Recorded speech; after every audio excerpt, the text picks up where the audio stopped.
My humble salutation in the lotus feet of our beloved Lord Bhagawan Sri Sat Sai Baba. And as I always say, salutation to you all because he lives in your heart as well. A loving Sai Ram to all of you. I am really very, very privileged to be with you all, sadhakas, who are in this sadhana meeting, preparing yourself to go to the ultimate abode of peace, the Prasanthi Nilayam. I'm grateful to Brother Shakti and Pratap Bhai who has given me this opportunity to be with you all. But one thing bothers me when somebody says guest speaker. We all talk that we are one family, Sai family. How could be I will be guest or you are the guest? So please don't ever mention that actually. And this is what exactly, wherever you go, this is one family. Doesn't matter which part of the world you are. Dr. Arul is here, Mel is here. They have been to so many different parts of the world. The moment you go, from the minute you enter their houses or where you are in that country, they become your family. You will never find this any other organization. Our organization is not an organization. It is a family. And I would like to just mention and like you all to yourself give a big round of applause to be chosen as the pilgrims for the centenary year to go to Prasanthi Nilayam because you are the real chosen one. I will explain to you why. So can you all give yourself a big applause? So we have got a lot of computer wizards. If I can ask, I think, Ketan, what is the population of the world at the moment, roughly? We are touching almost 7 billion. And India is touching almost 1.5 billion. And then you come about the Puttaparthi itself, it has been declared as a district town. With all the villages and the tehsils around, it is almost coming roughly to 1 million there. But how many of those people have known the divinity of the Lord? Is there anyone just get up and go to the Prasanthi Nilayam? Or you are born in the family because your families are being in touch with the Swami and automatically the grace has come on to you? Is that the reason you are connected to Swami? I remember on Swami's 60th birthday, he clearly mentioned that nobody can come to me. Even he lived next door to my house where I was born. Until now, he gets the call within the call. So who gets the call within? There are people actually who comes from a different part of the world. We all know Howard Murphy. We know Preet Kishlo.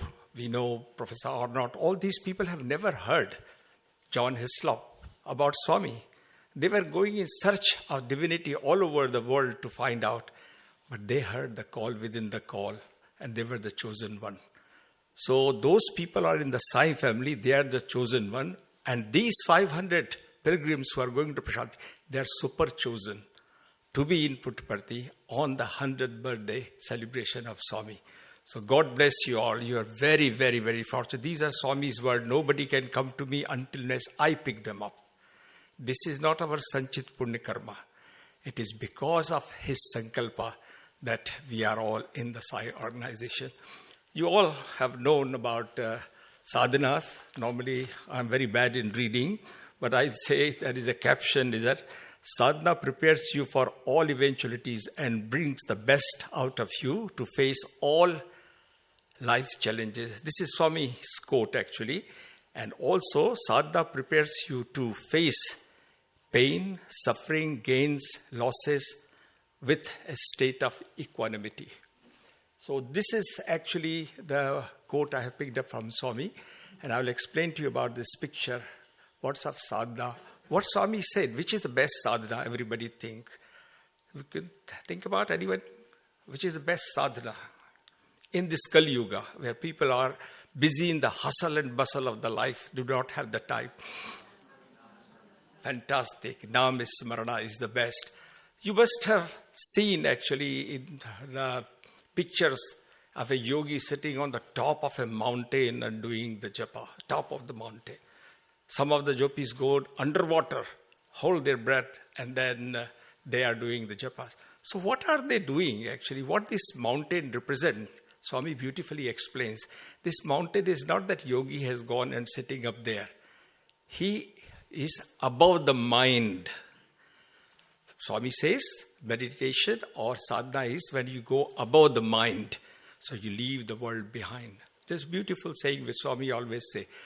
Don't let the world in you. You live in the world, but don't let the world in you. Beautiful example he gives about the boat. The boat and water has got a subtle relationship, beautiful relationship. Boat helps you to cross. But relationship with the water is outside the boat. But if there is a hole in the boat and the water comes inside the boat, what will happen? It will sink. So this is the relationship of the jiva, us, sadhaka, those people are doing sadhana, and the water, the world. Live in the world, but don't let the world come into you. And the yogi who is sitting actually deep inside the lake and doing the meditation, Swami says, it represents you dive deep in the silence of this calm lake in order to bring the jewel of that best ability which you have. Then you will know at what stage you are. And for all these young computer wizards, sadhana is like a GPS system. At any time, it tells you at what stage of the life you are, how far is the goal, what are the problems ahead, and how to avoid them. This is what exactly sadhana does. So we all know our great Hanuman. He is always doing the work and repetition of the mind. He doesn't stop. He is doing his job, but all the time he has got the name of Rama on his lips. Sadhana in modern terminology can also describe that it is a training. And I think our admin departments, what I was watching their, presentation, that how much preparation they have to go through. That is also sadhana. Somebody here to sit down, print all these forms for you, get all the information so that your yatra becomes so easy. This is what the sadhaka's duty is. So all our admin people, what they have done for you, there is also a great sadhana. So that's why the picture of army. I was in the army also, so just wanted to say, I always used to doubt why we have to get up 5 o'clock in the morning. It is snowing badly, minus 25 temperature up in the Himalayas and Ladakh, and you are doing the same training up and down. And I used to think, I am a doctor, I don't need this training, I have to just see the patient. But no, every morning you have to go. So one day, I asked my instructor, he's a big man, why we have to go through? He says, you will know when the war comes, why we have to do this. Repetition of the same training every single day. When actually the war broke in 1971, we were not taken by the surprise because we are trained for that eventualities. Calmly we faced all the casualties and everything. Then I realized that training for the army people or training anywhere in the world prepares you for the day when you really require. Because a soldier, if he is not trained, he won't be able to save himself. He has to save himself to save the nation. That's why they have put that little slide. And then you see these wonderful musicians. They got Sitar Priya, Ravi Shankar, Allah Rakha. Then you have got Lata Mangeshkar, Subbalakshmi and all. They spend hours and hours of sadhana. That is their sadhana in order to give their best performance. Swami says, perfection. I remember I had an opportunity actually to treat Lata Mangeshkar's mother. I asked her that, what did you do when you went to Swami? He said, that was the most nervous moment I had. She said, because if Swami asked me to sing, I have to be the best. And she was the best. But no, when you are facing the God, you have to be super best. She said she did the riyaz for many hours. And they never stops. Our wonderful bhajan singer, actually, they are doing the practice for this sadhana. For whom? Not to give joy to themselves, to give the joy to our Lord. And when the joy comes and he smiles, what happens? When he smiles, whole world smiles. That is what the sadhana does to us. You are going on a big pilgrimage. I also had a very small pilgrimage, very unique one, so I want to share that with you. It was Swami's 60th birthday. Last time I shared with you that Swami, for that medical camp, Swami will come out every morning into Prasanthi Vedika, take 2 coconuts, break the coconuts, and sprinkle on of us and say, "Go monkeys." We don't know why he is calling us monkeys. We thought it's a monkey mind. But this was every day's routine. 23rd of November is Swami's discourse day. So we all decided actually that every evening when we come, Swami will inquire that everybody has come. Sai Mother, Sai Ma will not go and retire to the room and not even eat till the last person have come. 60 villages were selected. So veterinary doctors, general volunteers, Narayan Seva, you name it, everyone. But Swami want to make sure that everybody is inside Prasanthi. Then only Swami will retire. That is mother's love. This is how mother is waiting for the children to come. Then Swami happily will go to his room. So we all decided the next morning that we will listen to Swami's discourse in Purnachandra Hall and then go to, we were allocated Bukkapatnam school where Swami has studied in their school. So our operation theatre was set in the same room. We were very lucky. You know the same room where Swami was asked to stand up and the teacher got stuck to the chair. Can you imagine how fortunate we were? When we entered that room, we were thinking how lucky we are to be there. So we decided actually that listen to Swami's discourse. Before Swami start the discourse, suddenly Swami is Antaryami. There are thousands and thousands of people. We got a slip. A volunteer brought the slip and said, "Doctor, you all have to go to there. Those patients are waiting to be discharged. There's Swami's instruction. Don't wait for the Swami's discourse." And can I have some water?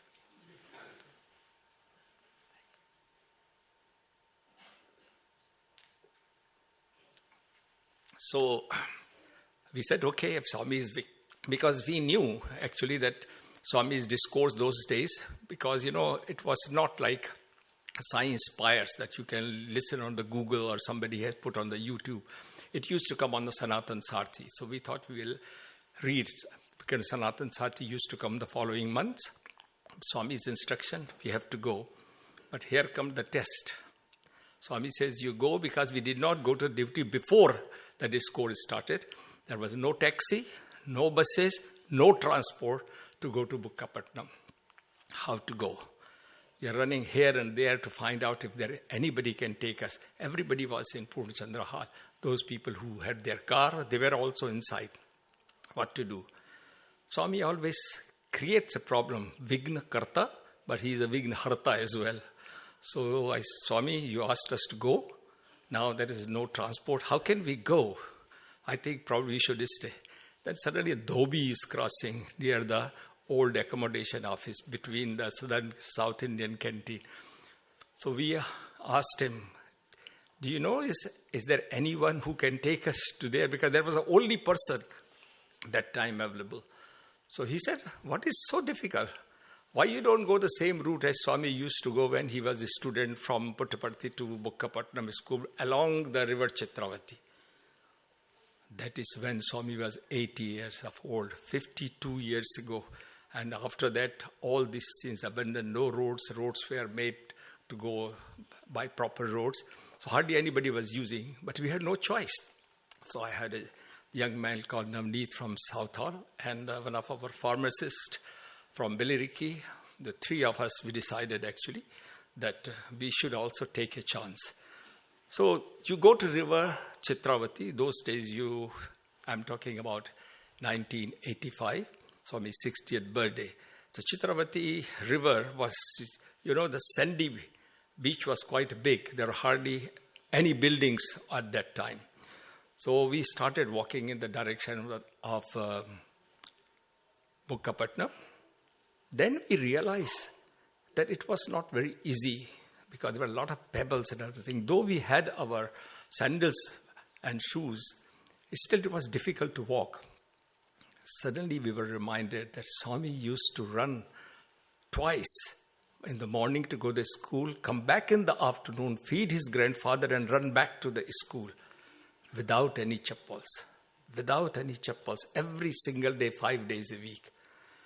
So we thought we'll find, there were bushes, we found our way. Some people were living by their fields and all. They were all looking, who are these strangers? Because nobody has walked for many years on that route to go to Bukkapatnam. So they were very surprised. So some people asked in Telugu, and we did not understand a word of Telugu, what to do. We passed by and we wanted to make sure that we are in the right direction. To cut this story short, we just came, just a village before Bukkapatnam. There was a girl, about 13, 14-year-old. She was sitting in front of the hut and doing her homework. And the mother was there. So she called us and said in English, please come. We went there.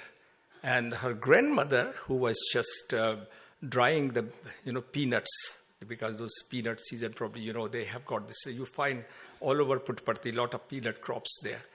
So we went there and she asked, because this girl speaks nice English, what are we doing here? So we said, actually, we are going to Bukkapatnam, and because there was no transport. And suddenly that lady looked at us. Oh, what are wonderful days, those days. When Sathya used to run, I will drop everything and stand, all of us, to watch him going and come back. He will just turn and give us a smile and run away. A little Sathya, our Krishna. Now he doesn't come this way. After a very long time, I am seeing somebody who is walking this way. How is he? Because she could not go. Look at the love.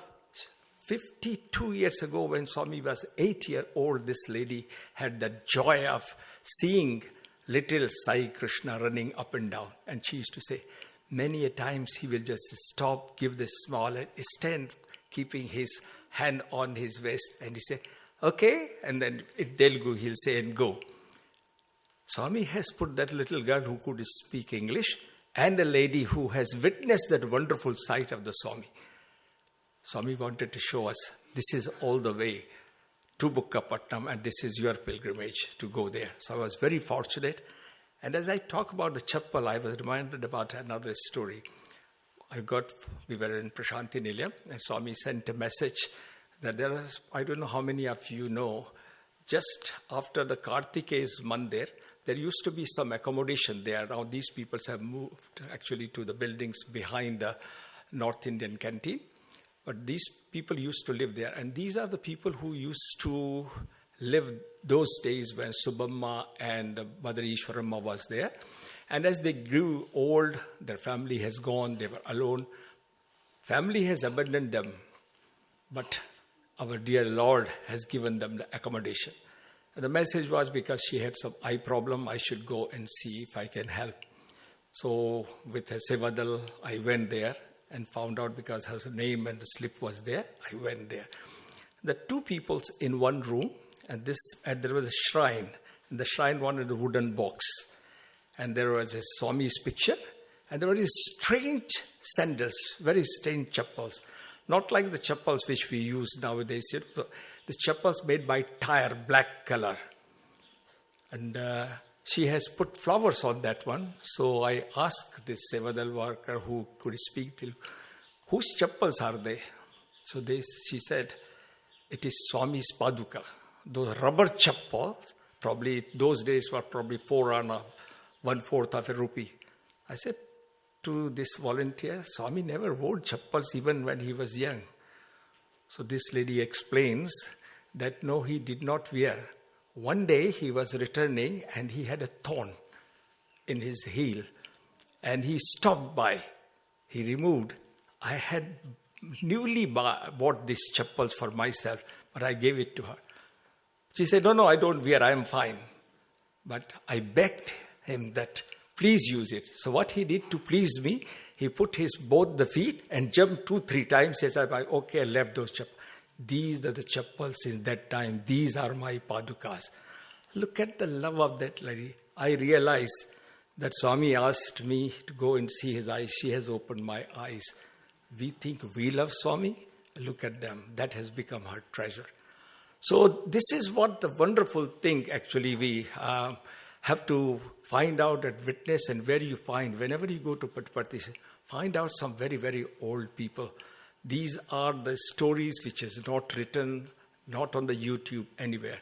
But if you find a very old person, spend some time. These are those wonderful people who had one-to-one blissful time with the Swami as Krishna, not what Swami is we see as our master and universal teacher. When we talk about the sadhana again, that one story reminds me about the Hanuman, that what his sadhana was. I think we should transport ourselves to the shore, or the eastern southern shore. All Jamanta, Angad and Hanuman have landed there, and there is vast sea in front of them. They all know Sita is on the other side, but how to cross? So they were all talking. Jamvan said, I can not cross this now because I am old, but when Narayana was in the Vaman avatar, when he grew up to take the 3 worlds in 3 steps, I ran 7 times, but I don't think I'll be able to cross this ocean. Angad said, I think I can cross the ocean, but I don't think I have the ability to do the task to find her and come back again. Nal, Neel, Mayand, Gandhamadan, all these great soldiers, they were talking about their abilities. There was one person was missing, was Hanuman in that group. So they looked here and there, just further from where the meeting was taking, Hanuman is sitting there in Padmasana and just doing Ram, Ram, Ram. They realized this is his sound. This is his, to find out where, nowadays the telephone rings, you know where you are. But here is when you hear Ram, Ram, they know where Hanuman. So they went into direction. So Javan says, oh Hanuman, get up. We are in trouble now. You have taken the birth to be servant of the Rama. You are the only one you can cross this ocean. Why you have not come forward? Hanuman simply said, you never asked me. You didn't ask me. Until you ask, I don't want to force myself.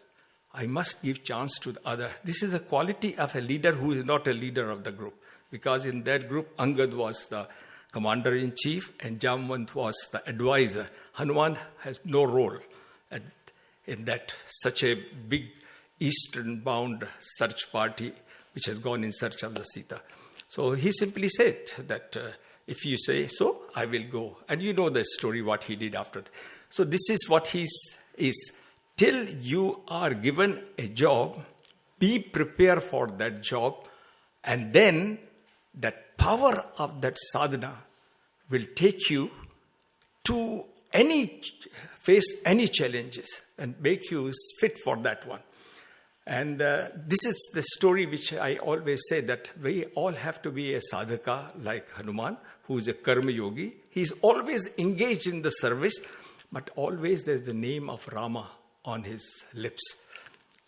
This name reminds me of seeing the mail, one of the story in Africa. We were doing a medical camp in Africa. And during the day, we will see the patients. And now many of the people who have been in the medical camp, Dr. Arul and so many of young adults who were in the medical camp, they know the numbers. But in Africa side, numbers are a little bit more because they come for very long distances. For about 5 o'clock, you had got about 100 people already queue up. So as usual, Narayan Seva, in the queue, you are given biscuit, tea. As usual, whatever is to be done, Narayan Seva is going on. And during the day, we'll see the patient. And after 7 o'clock, after our dinner, we'll start operating. One of the room was converted into the operation theater in the school. Those days, operations were allowed. Some of the very, very old film I have got, I've tried to show it to you just for 10 minutes. But this is just one of the things very amazing, that when you really are doing something, if the name of the Lord is on your lips, everything is possible. So we used to come quite late, and about 1 o'clock in the morning, the dressing is done and we'll start our work. In order to get the operation theater, there was a big story because there was no operation theater ready in that town because the hospital was not in working order.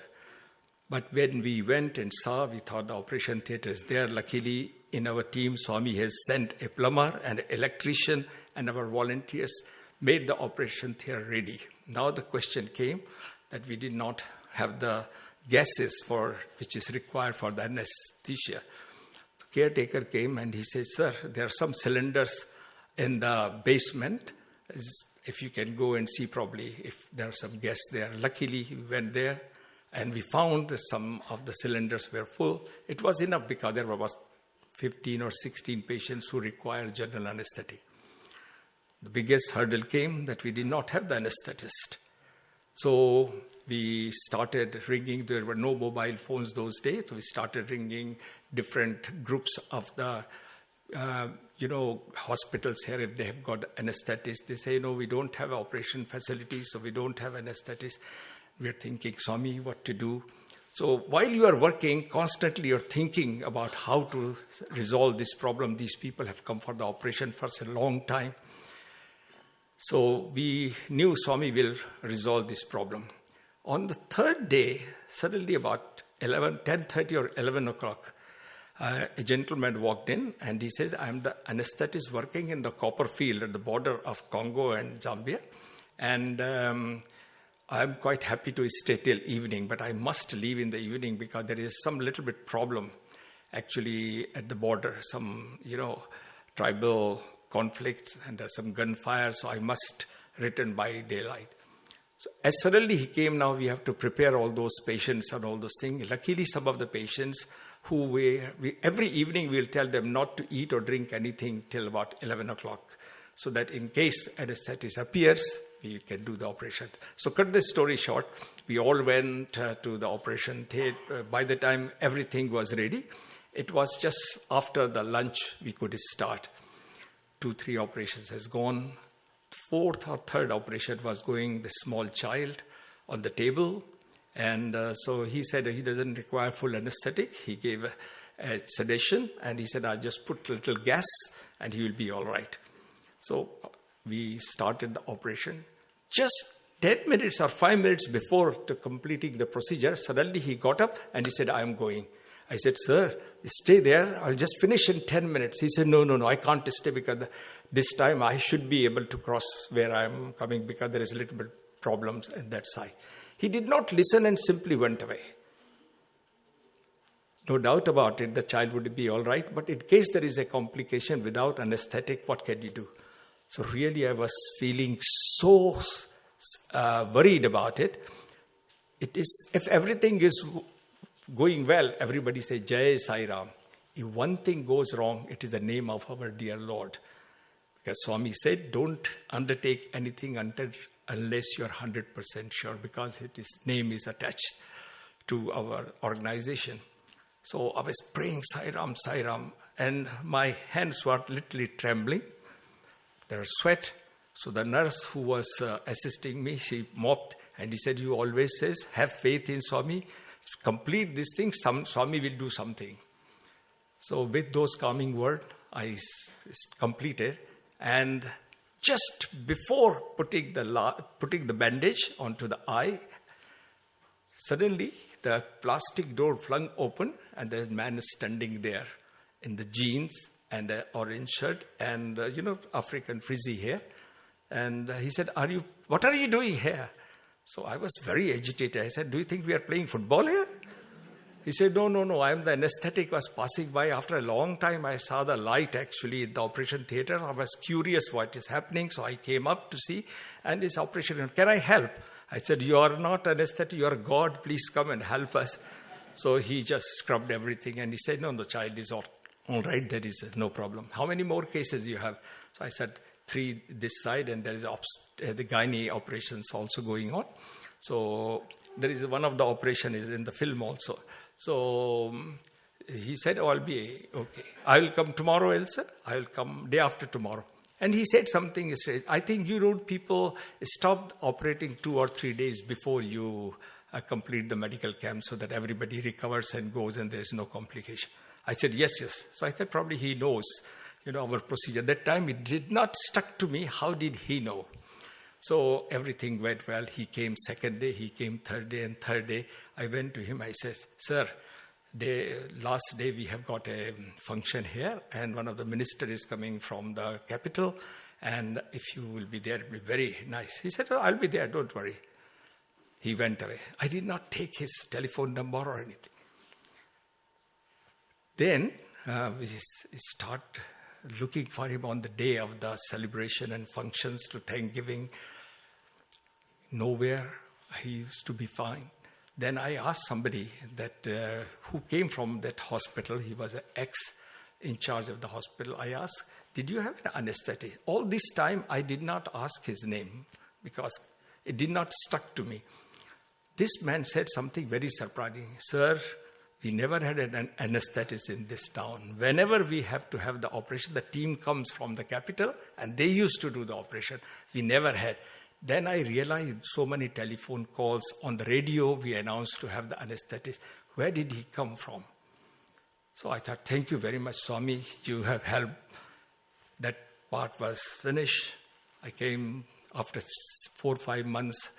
I had an opportunity to go to Puttaparthi. I'm sitting there, and Swami comes out and walked to me and he said, so you were playing football in Africa, the operation theatre.